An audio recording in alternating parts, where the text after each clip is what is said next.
insight. Now we move on and we stay in Europe.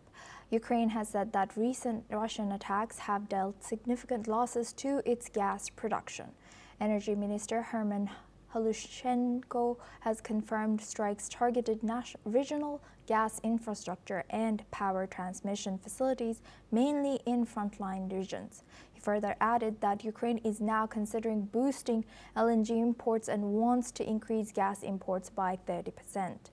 The minister has also said that he has discussed additional gas imports with G7 partners following the attacks. Meanwhile, Russia's defense ministry claims its forces have captured Novovasilievsk and Fedorivka in eastern Ukraine.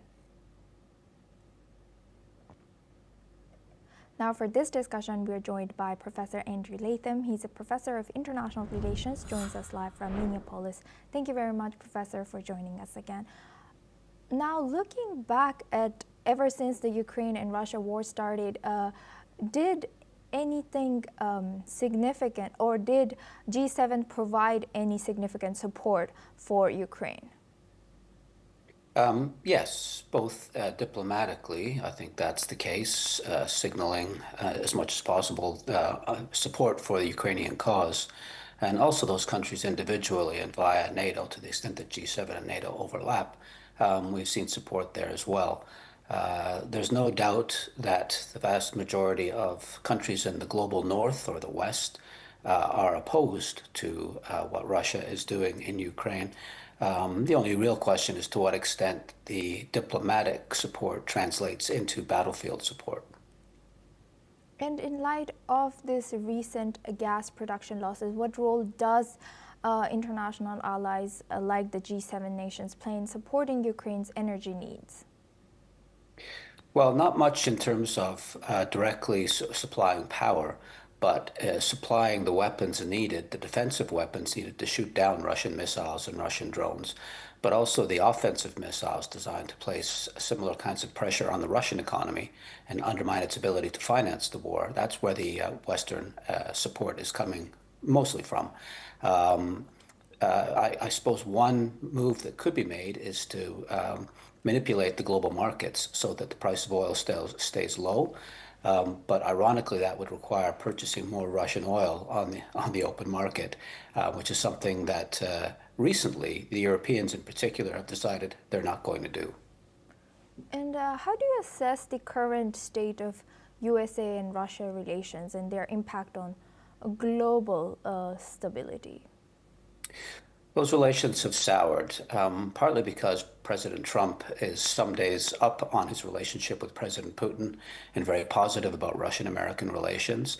And when he doesn't get what he wants, when he simply flips, and now at this moment, he's adamantly opposed to President Putin and his position on this war. I think President Trump wants the war to end, not only for his personal reasons, the Nobel Peace Prize, etc., but because that's in America's best interests. If he's not diverted by this war in Ukraine, the United States can focus its attention on the Indo-Pacific, where it faces the most pressing challenge from China.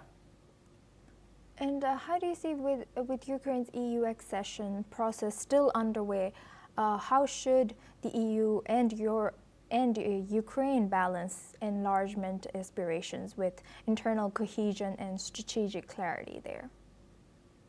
I think strategic clarity would require a neutralized Ukraine post-war, not a member of NATO and not a member of the European Union. If you go back to 2014, it was the shift in Ukrainian policy from being Russia-oriented, the Eurasian Union, of which Russia was the most important player, and not being a member of NATO, flipping that, which raised Russian anxieties to the point where they thought they had to do something. That's not to blame Ukraine, but it's simply to put this in historical context. Ongoing conversations about Ukraine joining NATO or joining the European Union are going to make this war drag out even longer. And building on your previous answer, how do you assess the evolving China-Russia partnership in the context of Ukraine war and Russia war?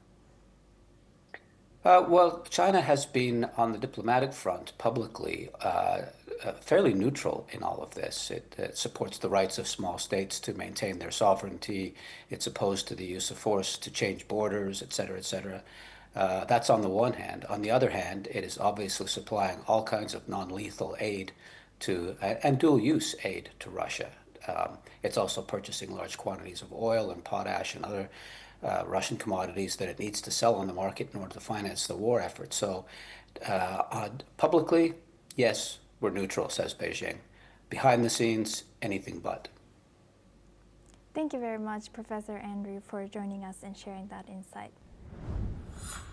Now we move on.